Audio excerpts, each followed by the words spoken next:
Om Sadashiva Samarambam Shankaracharya Madhyamam Asmadacharya Paryantam Vande Guru Param. Om. Voltando ao nosso tópico, como Grihasta, né? Grihasta Ashrama, nós temos muitos papéis, muitos deveres, né? E tudo que a gente faz com base a um objetivo, né? A gente nunca faz alguma coisa que não seja para obter algo, né? A gente se torna um Kama Yoga na medida que o que a gente quer é crescimento espiritual, mas a gente não pode evitar completamente a interação com o mundo do ponto de vista prático material. A gente faz o que a gente faz porque a gente quer algumas coisas também na vida. E muitas vezes essas coisas, né, elas não se manifestam, né? Então, o grande desafio é lidar com tantas atividades, né? Atividades essas que irão produzir resultados, e ainda assim permanecer com a minha mente livre das perturbações inerentes, né?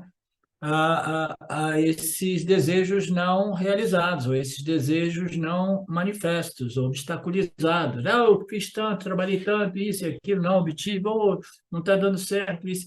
Então, existem obstáculos o tempo todo. Obstáculo significa o quê?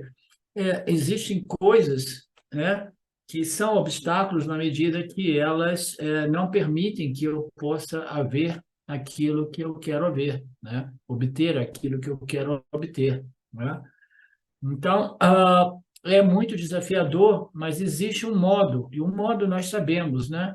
Através do Karma Yoga, a gente vai, né, neutralizando este poder, né?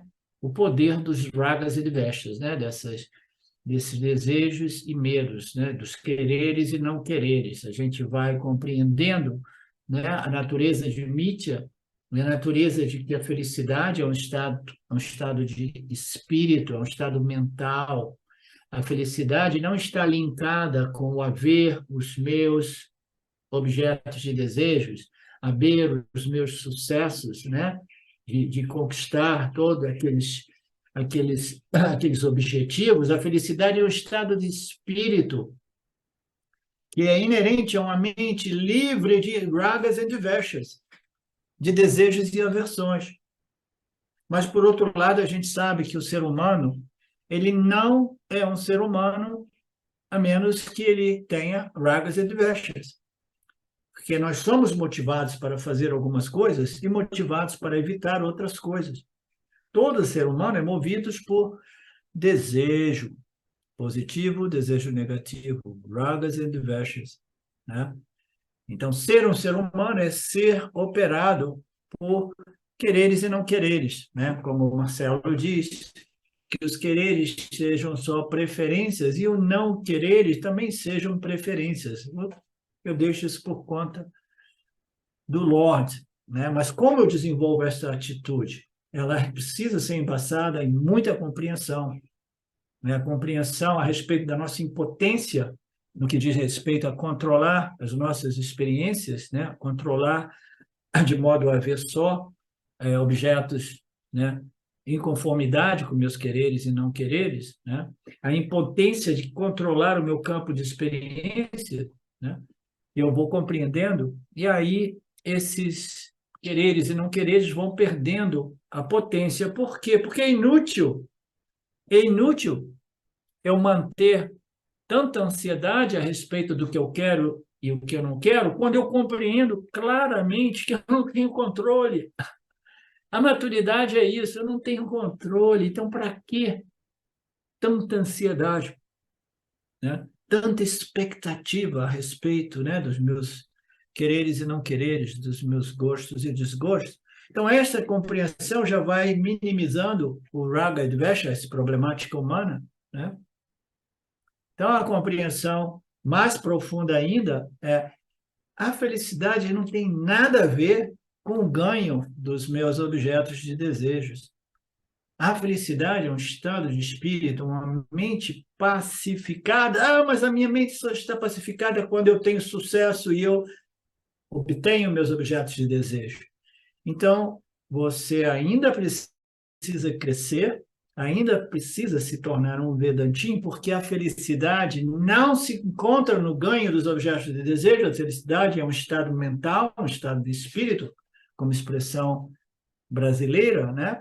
É um estado de espírito, porque é uma mente que está livre das influências de ragas and dveshas. Então, se o objetivo é uma mente livre do desejo, né?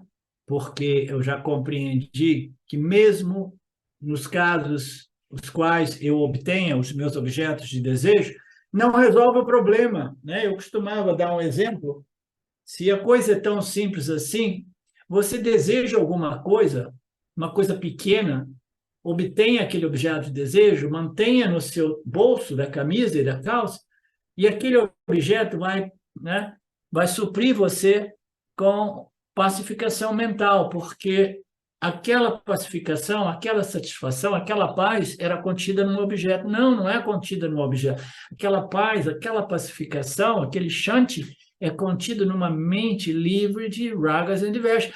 Ah, mas se eu esgotar todos os ragas e dveshas, né, aí eu vou pacificar minha mente. Como é que eu vou esgotar? Eu vou correr atrás de tudo, correr, correr, correr, obter, obter, evitar, correr. Aí, quando eu estiver acabado, não tem mais nada que eu possa querer neste mundo.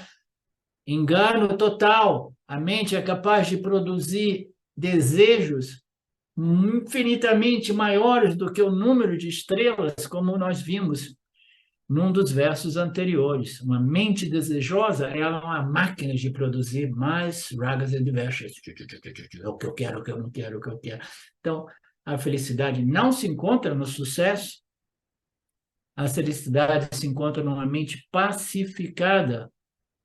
E esta pacificação ela pode ser obtida de dois modos, através do esforço, da disciplina do yoga, de controlar a mente, de suprimir ragas e dveshas, ou através do Yana Yoga, que é através da compreensão profunda de todos esses mecanismos, né, irá pacificar a mente de modo permanente ou quase permanente ou mais, né, mais permanentemente, mas, né, afinal de contas somos todos seres humanos, né?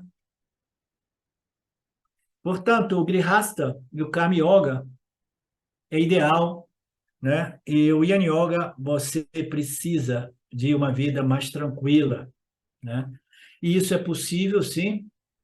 O Grihastha, naturalmente, ele vai desenvolvendo maturidade, os anos vão passando, né? E ele vai abrindo mais e mais espaço para o Yana Yoga, né? Porque precisa de quality time, tempo de qualidade, para que esta profunda e profundamente sutil investigação a respeito das declarações finais dos Upanishads possam ser refletidas e compreendidas.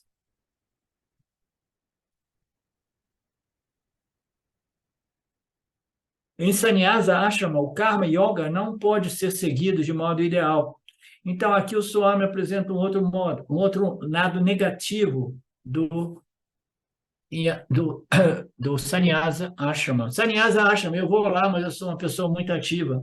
Ipa, foi um engano, eu vim para cá e agora eu não posso voltar atrás, eu já doei tudo, eu abandonei minha esposa, arrumei um marido novo para ela, fiz isso, fiz aquilo, e agora eu estou aqui, né? E eu me dei conta que eu deveria ser um Karma Yoga. Ah, então seja um Karma Yoga. Dentro do ashram, às vezes eu faço uma brincadeira. O ashram, ele é desenhado para propiciar tempo de qualidade para o Yana Yoga. Mas se você precisa de fazer coisas, você vai acabar brigando com os outros sannyasis lá, porque os sannyasis rajásicos, eles querem a vassoura o tempo todo só para eles, para ficar varrendo ashram de novo e de novo, para poder fazer alguma coisa aplicando um determinado espírito, né? Através daquelas ações, convertendo aquelas ações em práticas espirituais de doação, né? Mas você precisa de agir. Por quê? Porque eu tenho muito rajas. eu tenho muito Rajada, eu tenho que agir, e aí eu me encontro no ashrama errado, equivocado, aí a dificuldade é maior, né?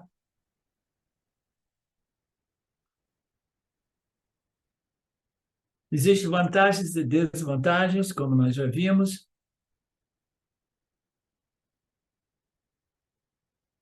Fundamentalmente, ambos os ashrams, eles nos conduzem. É muito simples tudo isso. Ambos irão nos conduzir ao autoconhecimento e moksha, mas é muito importante esse tema, porque, muito embora nos dias de hoje as pessoas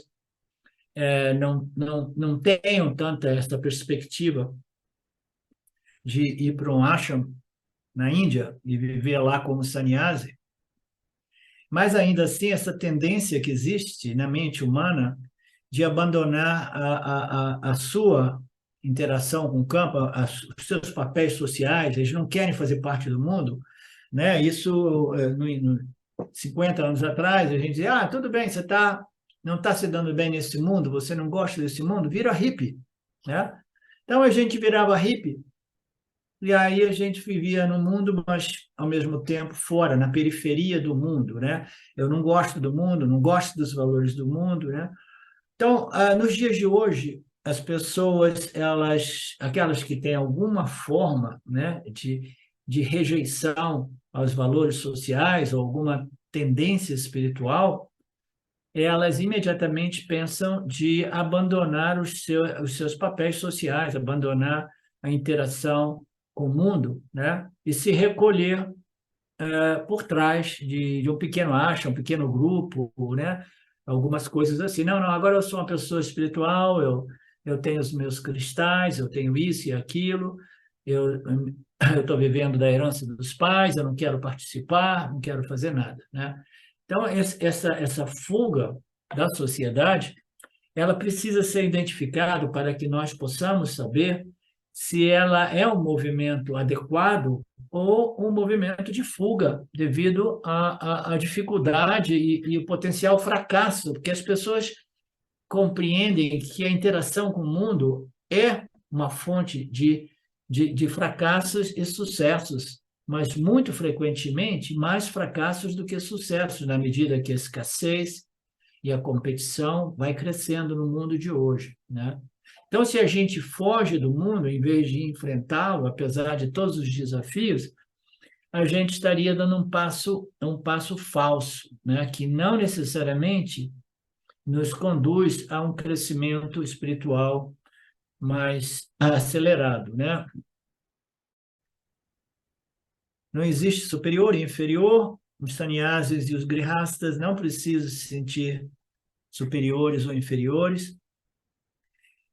Do mesmo modo que um estudante universitário de biologia ou de ciência matemática, eles não precisam se sentir superiores ou inferiores, são duas ciências distintas, né? Duas categorias de conhecimento, né? Todas as ciências são boas e a gente não precisa compará-las, do mesmo modo que a gente não pode comparar uma camisa com uma calça comprida.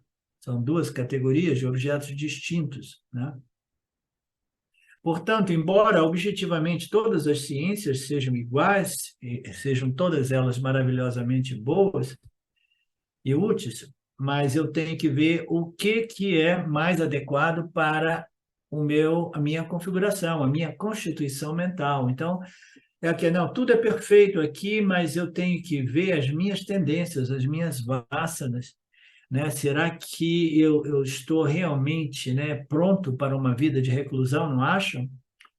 Então, com o conhecimento do Vedanta, a gente tem esses mecanismos, essas ferramentas que nos permitem observar esse conhecimento e compreender, né, para que a gente não tenha, né, não faça esses passos falsos, né? Então, a minha constituição mental, as minhas vasanas, as minhas tendências, né, elas precisam ser observadas antes de eu tomar uma decisão como essa, né? Até mesmo para escolher uma profissão, né? Eu, quando entrei na faculdade de engenharia, depois eu falei, meu Deus, que bobagem, eu detesto tudo isso, né? Detesto tudo isso.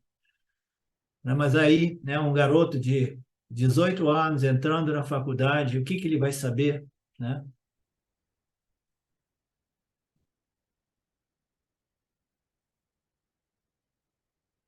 E o que Krishna quer dizer é que o sannyasa ashama requer uma composição mental particular que não é fácil de ser encontrada, né? As pessoas veem Ramana Maharshi e dizem, eu também, eu vou na idade de 20 anos, eu vou pegar, jogar meu passaporte, meus documentos e vou buscar uma caverna lá em Tiruvannamalai, né? Como se fosse fácil, como se fosse fácil, né? Não, não é fácil.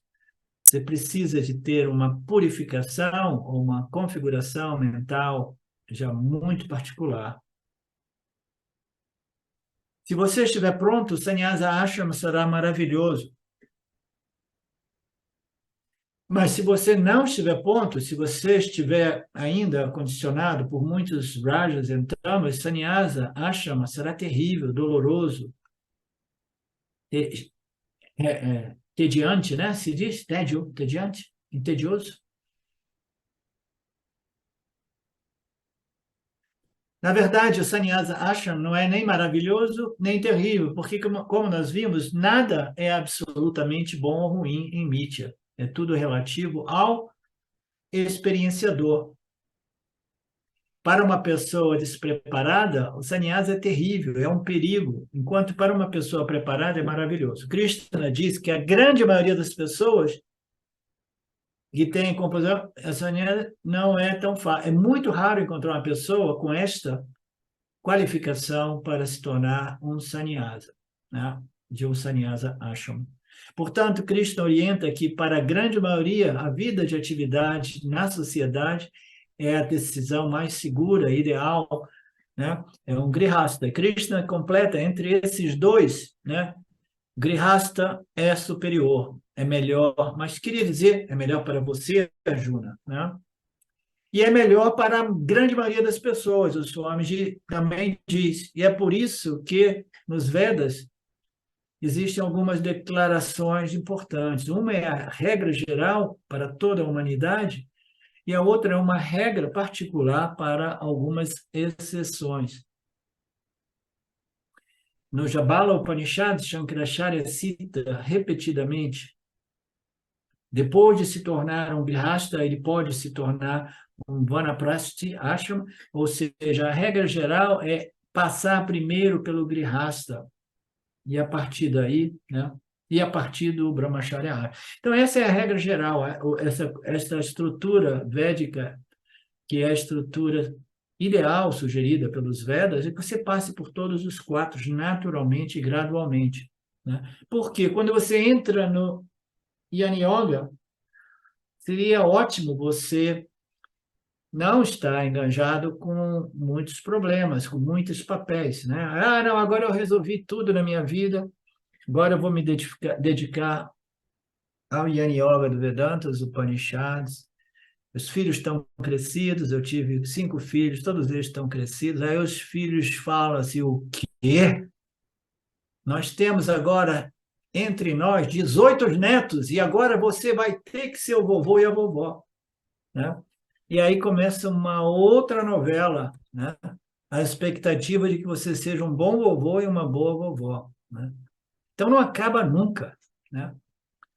Então o ideal é que a gente realmente crie essas estruturas de modo que você possa desfrutar da sua idade avançada, na qual somos mais velhos, mas mais sábios, né, em alguns casos, para completarmos este propósito humano.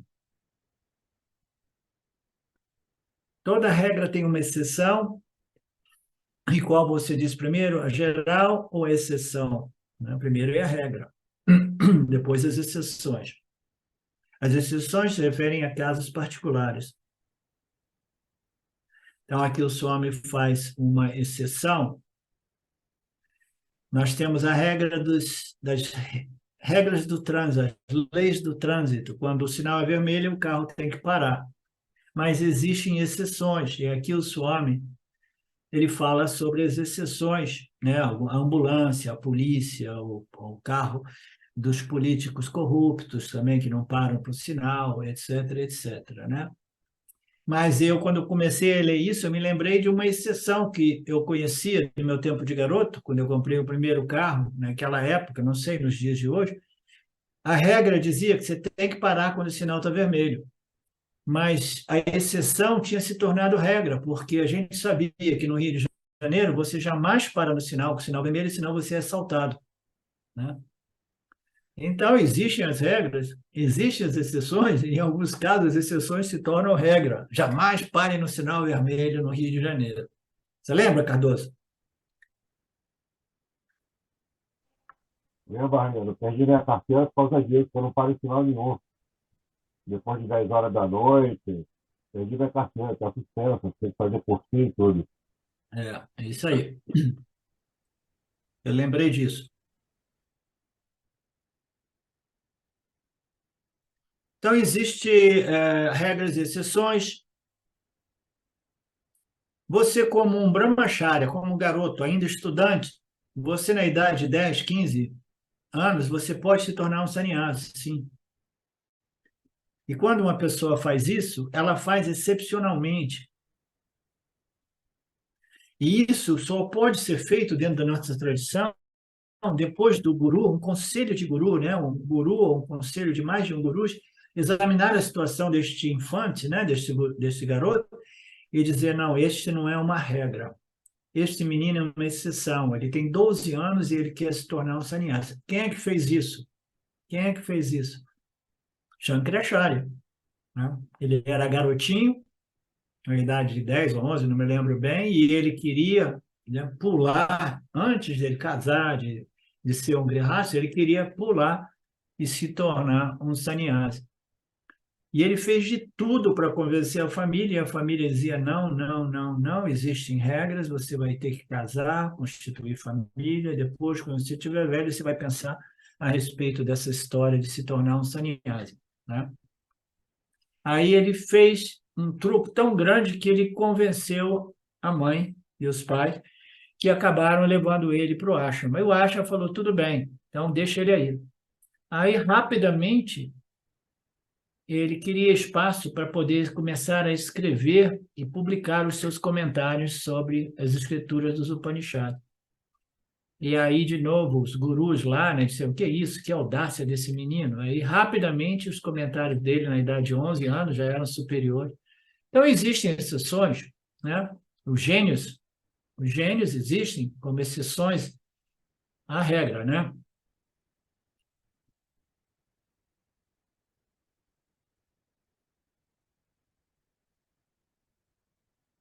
Por isso que, na nossa tradição, tanto Shimaya como Dayananda não recomenda a nenhuma pessoa, principalmente do Ocidente, chegar lá e querer se tornar um sannyasi. Uma concordância clara deve ser chegada entre o guru e o discípulo, porque existem muitos riscos, né, o sannyasi. O maior risco é que o sannyasi acha que será um tráfico de uma única. Aqui talvez ele fale um pouco mais sobre isso, Marcelo. Você entra, mas não pode sair. Você deixa ir ao sannyasa a partir de Grihastha, você tem o passagem livre, né? Mas voltar, você não pode, é uma rota única, é irreversível. É mais ou menos como a decisão em relação à eutanásia. Não, cansei da vida, eu quero deixar o corpo, né, de modo científico, né? Então, é uma situação cuidadosa. Por quê? Né? Nos dias de hoje existem essa ideologia aí que as pessoas estão sendo mutiladas para trocar de sexo, né? Vocês devem saber um pouco sobre isso, né? Um crime. E está sendo exaltado, exaltado, e é praticamente irreversível, mas existe uma montanha de pessoas fazendo cirurgias de reversão, que é quase impossível, né? Então, essas decisões, como a eutanásia, precisam ser analisadas muito cuidadosamente, porque se você deixar o corpo aí, é irreversível, você não pode voltar. Putz, não era bem isso, não. Eu estava só tendo um problema, né, psicológico, mas agora que eu estou aqui, né, para, né, deixar o corpo, não, não, não, mudei de ideia, né?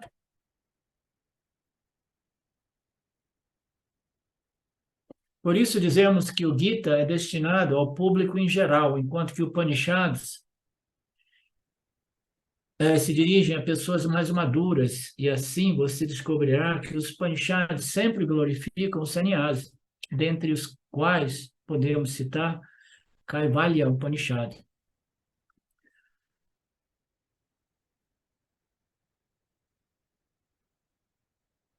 E nós chegamos ao Vedanta, o Vedanta nos apresenta imediatamente as declarações finais dos Upanishads. É sempre assim, né? O Vedanta não esconde as declarações finais, apresenta as declarações no início, como fez o Krishna com Arjuna. Aí depois, se o discípulo não está pronto para os ensinamentos finais, aí o guru diz, ok, agora vamos entrar no Karma, Dharma, Upasana Yoga, né? É muito raro encontrar pessoas prontas para o Vedanta, até mesmo a nível de Karma, Dharma e Upasana. É raríssimo, raríssimo. Imagina a nível dos Upanishads.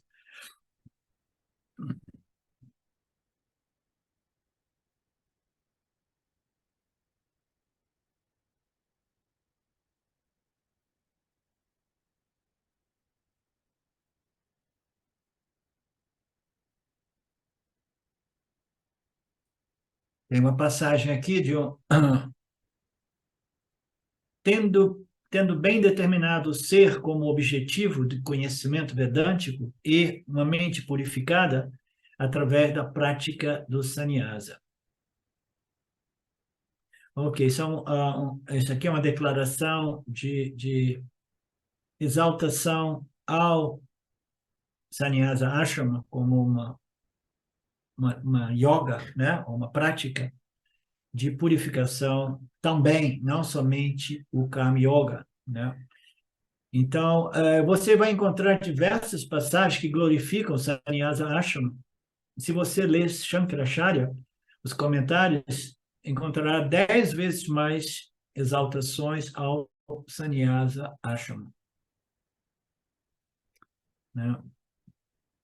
Então, eu costumo dizer que o Karma Yoga é a sadhana, é o conhecimento que serve para purificar a mente de modo mais natural. Mais natural significa o quê? Você mantém os seus ragas e dvesha, você mantém o seu excesso de rajoguna, né? Produzindo desejos e aversões, mas você age no mundo, né, sob a perspectiva desta compreensão, que é a compreensão do Karma Dharma, né? Então, naturalmente, né, você vai purificando, e naturalmente significa dizer o quê? Seria não natural para mim andar em reclusão, é natural para mim agir, interagir. Então, naturalmente, eu estarei purificando as mentes através do Karma Yoga, né? Mas também existe uma afirmação no nosso da tradição que diz que, em algumas passagens de algumas dos nossos textos, que diz não existe purificador maior do que o Yana. Por quê? Porque o conhecimento, né, como apresentado pelos Upanishads, né, o autoconhecimento, Aham Brahmasmi, Tattvamasi, né? Então, esse conhecimento é um conhecimento que purifica a mente ainda mais, né, eficazmente e rapidamente. Porque quando eu estabeleço que eu sou Satya e o mundo é Mithya e o meu corpo-mente é parte integrante de Mithya, né, o que eu estou fazendo com os meus ragas e dveshas, né? Eu estou estabelecendo que eu sou Satya, a consciência, a existência. Os ragas e dveshas, os desejos e aversões, não afetam a mim na consciência como consciência. Portanto, a minha mente foi purificada através desta compreensão que, inevitavelmente, irá impor, né, um regime, uma dieta uma dieta de fome a todos os desejos e aversões, todos os ragas e dveshas que são nutridos por nossa atenção. Ah, eu estou com fome. Ah, então toma aqui, toma aqui. Ah, eu quero isso. Ah, então vamos lá, vamos correr atrás disso, né? Então, quando eu me estabeleço na consciência, em satya como sati, o mundo emite, a mente emite, então, imediatamente, os desejos e aversões começam a secar. Eu uso muito essa analogia, devido à inanição, né? Como se diz, inanição? A fome mesmo, né? Eu não estou nutrindo as minhas vássaras, os meus desejos. Se eu não estou nutrindo, o que que elas vão morrendo de fome, elas vão, né, dissipando, né? Então, o yana é um grande purificador da mente. A prática do sannyasa yana é um grande, constantemente yana yoga, né? Um grande purificador, mas não é um purificador para as mentes mais influenciadas, condicionadas por Rajoguna, né? A mente já tem que estar relativamente purificada para usar o Yin Yoga como o maior purificador, porque é o único yoga que está abordando o problema na sua causa raiz, né? Qual é a causa raiz? Identificação em Mitya com Mitya.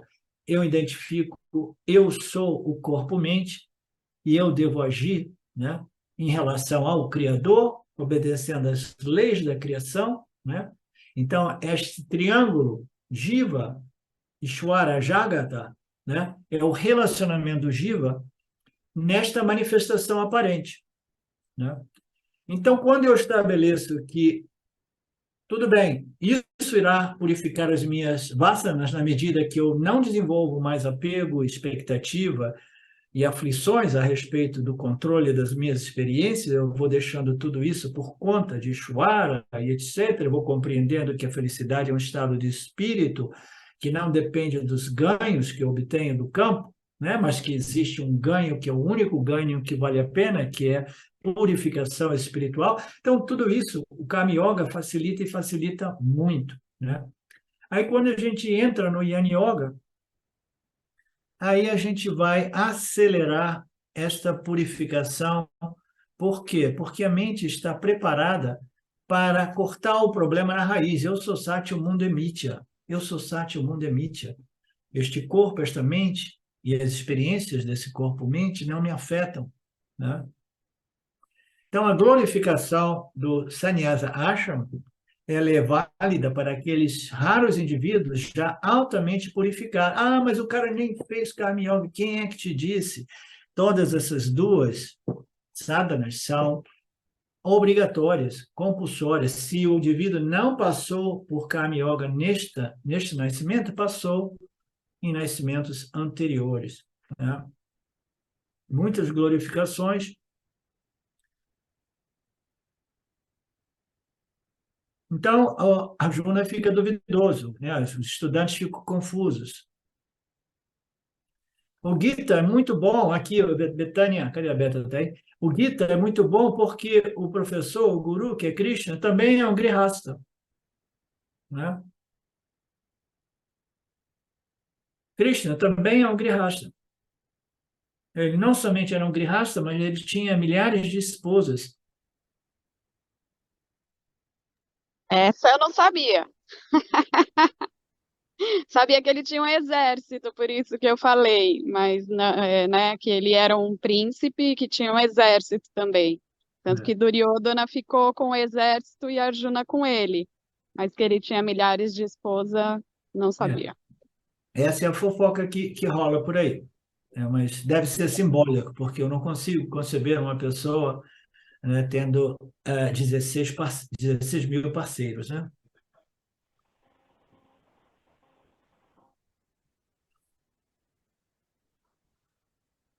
O Vyasacharya também é um grihasta.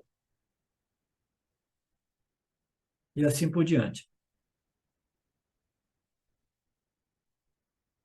No terceiro verso, ó Arjuna, aquele que não deseja, não odeia, deve ser conhecido como um sannyasi permanentemente, porque quem está além dos pares de postos é completamente liberado da escravidão, sem esforço, né?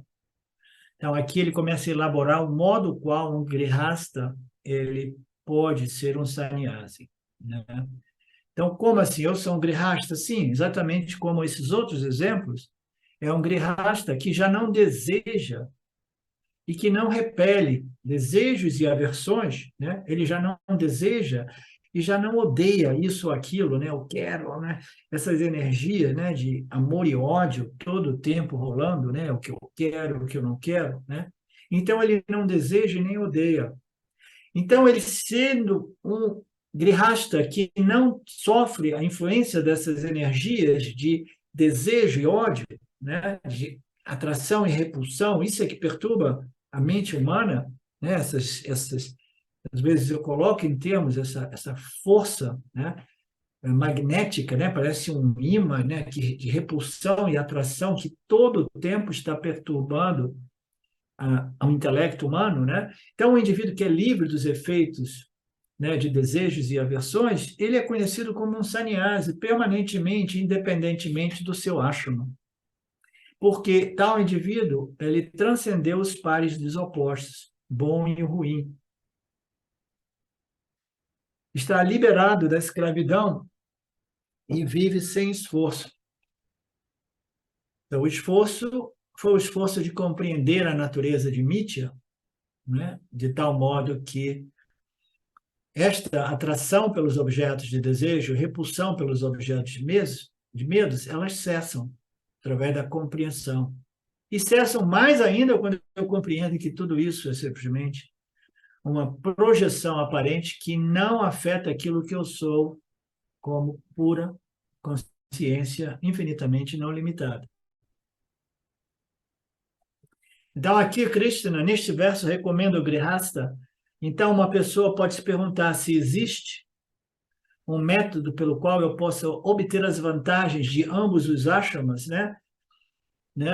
Inteligência e deficiência. Nós queremos ter ambos os ashramas, o bolo, a gente quer o bolo e a gente quer mantê-lo, comê-lo e mantê-lo ao mesmo tempo, como diz a expressão, né? Eu quero o melhor de ambos os mundos. Eu quero ter todo a minha liberdade, a minha independência, né? Eu quero ter a paz da independência, liberdade absoluta, nenhum compromisso, mas eu quero a intimidade com o outro, né? Então eu quero o bolo, mas eu quero comer o bolo também, né? Como diz a expressão, né, americana, né?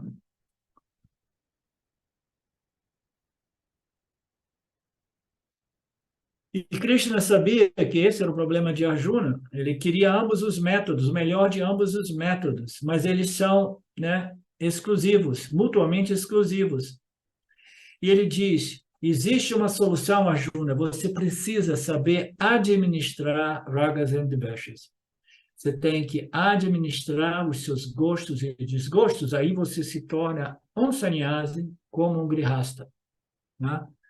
Somente ragas and dveshas tornam o grihasta ashrama um fardo, né? Ele é um fardo quando eu estou sofrendo os meus gostos e desgostos, não sendo conformados, né, no campo das experiências. Eu não consigo controlar de tal modo que eu sempre obtenha o que eu quero e evite o que eu não quero.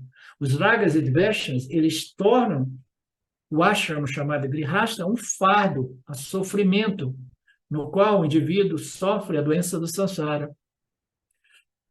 Porque o campo está além do meu controle. E quanto mais grihasta você é, mais papéis, mais filhos, mais netos, né? Mais empresas, mais investimentos, mais isso e mais aquilo. Quanto mais eu me envolvo no mundo, né, eu vou estar sujeito a mais e mais fatores que irão impactar a minha mente. Impactar a minha mente desde que eu pense que eu posso controlar o meu parábara, né? Quando existe uma infinidade, uma coisa curiosa no mundo do trabalho, do business, e quando você começa a crescer, desenvolver uma pequena empresa, aí você começa a depender de 3, 5, 10, 15 empregados, aí cada empregado é um fator que pode causar, né, um fardo, um sofrimento, né? Porque esse cara não fez o que devia, agora o sistema inteiro tem que pagar por isso, agora os outros também têm que sofrer isso. Então, a gente vive uma vida governada por diversos fatores nos quais, né, até muitas pessoas estão envolvidas. E o sannyasi não tem esse problema. Sannyasi, ele cortou o vínculo com todos os fatores pessoais, mulher, filho, né, netos, pais. Não existe mais nada para um sannyasi. A única relação que ele tem é com as escrituras e com o guru que ensina. A vida de um sannyasi é realmente uma vida muito calma e tranquila e silenciosa, leve, uma mente leve o sannyasi tem, o Swami fala aqui, explica, uma mente leve, uma mente pacificada, uma mente silenciosa, sem perturbações derivadas de todas essas papéis e interações com o campo, dependendo de tantas pessoas que podem causar sofrimento, porque ninguém está ali para preencher as nossas expectativas, né? E são fatores, né, animados e inanimados, né? Como assim? Sim, os seres humanos são aqueles mais complicados. Se você se associar a muitas pessoas, você vai ver que os seres humanos, eles são uma fonte de encrenca na medida que a gente se aproxima de outros seres humanos com determinadas expectativas. Mas existem fatores inanimados. Um carro quebra e ninguém consegue consertar o carro, e você depende do carro para algumas coisas, né? Deu um problema na casa, na fundação da casa. O meu proprietário pediu a casa, tem que procurar um. Então, existe uma infinidade de fatores que causam esta perturbação mental e emocional. Isso porque somos grihastas, mas existe um modo, sim, um modo é administrar, gerir bem, manejar, de modo que os efeitos dessas frustrações dos meus quereres sejam minimizados ao máximo.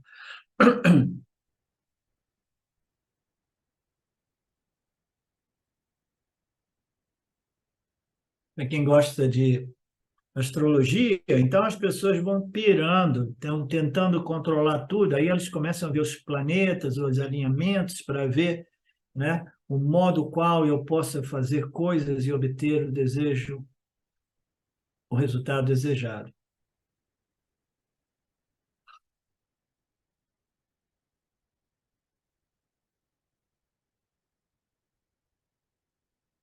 Existem muitos relacionamentos, exemplo de quando você casa com uma pessoa em que você não só está casando com ela, mas está casando com a inteira família. Na Índia, as pessoas dizem assim, eu tinha algumas pessoas que eu conhecia lá, que eles falavam assim, acho que eu vou casar. Vai casar com uma indiana? Tá doido, cara. Se você casar com uma indiana aqui, você casa com a família inteira. E você nunca mais vai ser livre, porque eles te dominam e vão governar a sua vida, as suas decisões, né? Então, quando você casa, você simplesmente, né, se associa a uma pessoa, mas sem saber você está se associando a muitas outras pessoas. Existem infinitos fatores, deste modo, se você não souber administrar ragas adversions, a sua vida se tornará miserável. Portanto, o que você precisa saber é administrar seus ragas adversions a fim de que seus gostos e desgostos sejam atendidos ou não e você aprenda a ajustar e gerenciar e regenciá-los, o que exige uma força tremenda, uma força de vontade, uma força intelectual, uma despaixão, uma vairagya, né? Um não apego que depende, né, de força de vontade e de compreensão, conhecimento a respeito de Mithya e conhecimento a respeito de Satya Mithya, né? Portanto, Krishna afirma que um grihasta é um sannyasi se ele aprendeu a lidar com ragas e dveshas, gostos e desgostos. O que fazer quando algum conhecido chega no domingo à noite, antes de vir para a aula do Gita? Não, eles vão para a aula do Gita no domingo, chega uma visita, você não pode dizer porque é o seu sogro, a sua sogra. Né? No exemplo do James, né? Você vai assistir uma final da Champions League, ele chamava do Super Bowl, né, americano, e aí chega uma visita que quer ver a televisão, outro programa, é a sua sogra, você não pode brigar com a sua sogra, né? Então você vai ficar por dentro, vai ficar mordendo os dentes, né? Mas ainda assim você segura a onda, né?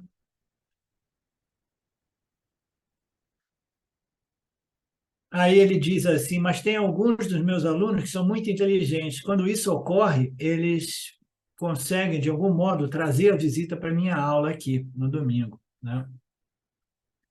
Aí o Swami diz, se for uma aula do Gita, eu não me importo, porque o Gita é mais fácil de ser compreendido, mas se for uma aula de Upanishad, isso se torna um problema para mim e para a visita que veio parar aqui, né?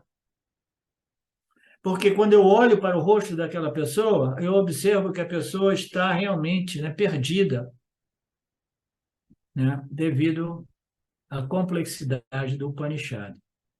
Isso é um fato. Nós sabemos disso, né?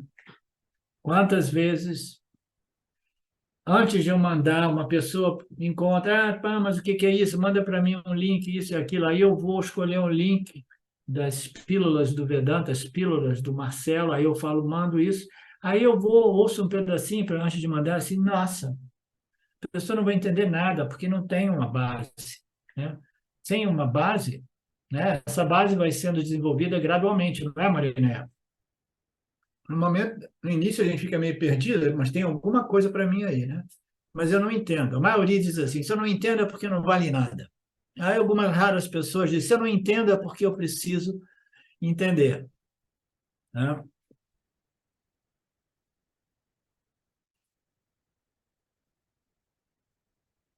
Aí o Swami, sempre muito brincalhão, né?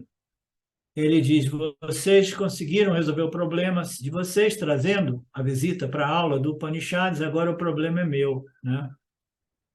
Foi repassado para mim. Portanto, é melhor que vocês manejem, administrem os seus ragas adversions, ao invés de trazer os alunos para a minha aula dos Upanishads. Aceite o fato, eu não posso ir na aula, eu não posso assistir isso, eu não posso fazer aquilo, eu não posso ir lá porque o carro quebrou, né? Eu vou administrar as minhas frustrações. O que são as frustrações? São desejos não realizados, desejos obstaculizados. Então, como é que eu vou minimizar os efeitos dos meus desejos e medos, né, obstruídos, né? Através da compreensão de que eu não tenho controle, portanto, é inútil criar toda essa expectativa, né? Eu não tenho controle. Se eu sei que eu não tenho controle, para que eu vou criar a expectativa? Se eu sei que eu não tenho controle sobre o outro, quando eu sei que tudo em mídia muda de momento a momento, por que tentar controlar a vida, os outros, as circunstâncias, né? Grihastha Ashrama é igual a Sannyasa Ashrama, desde que você saiba minimizar, administrar os ragas e dveshas. Se você desenvolve a dispassion, vairagya, não apego, não expectativa, né? Então você pode ser um Jnana Yogi dentro do Grihastha. A própria casa do indivíduo se torna um ashrama. Por quê? Porque ele administrou os seus ragas e dveshas, seus desejos e aversões. E como é que ele administrou? Compreendendo que eu não tenho controle sobre o Parabhada, na medida que ele se manifesta.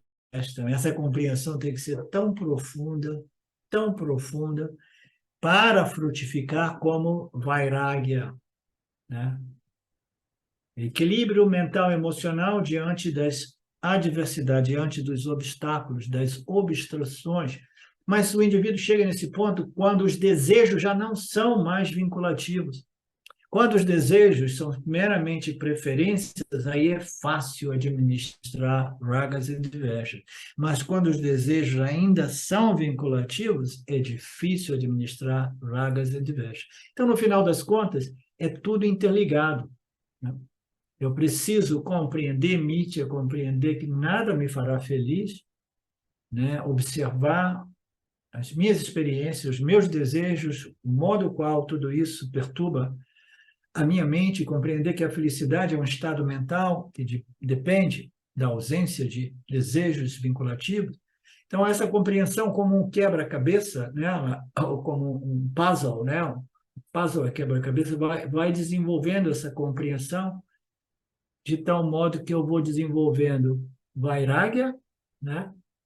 O vairagya vai produzindo desejos que são meras preferências, e quando essas preferências são obstruídas, né, eu simplesmente aceito como prasada do Senhor Ishvara, né? Porque ele é o princípio, inteligência, que sabe exatamente, né, aquilo que nós precisamos. A própria casa se torna um ashrama. Mas nesta passagem, o Krishna Guru ainda não ensinou como administrar os ragas e dveshas. Este ensino, o truque, será discutido em um outro contexto. Agora eu não lembro se será discutido na aula de amanhã, mas eu acredito que sim. Se bem que eu já dei algumas indicações, né, profundas a respeito de como administrar ragas e dveshas. Ok? Então, amanhã a gente dá continuidade a esse tema. Eu espero que não esteja sendo muito repetitivo para vocês, mas eu acho que, no final das contas, é sempre muito válido, né? Olhar mais em detalhes tudo isso. Om Purnamada Purnamidam Purnamudachyate Purnasya Purnamadaya Purnameva Vashishyate Om Shanti Shanti Shanti Namaste.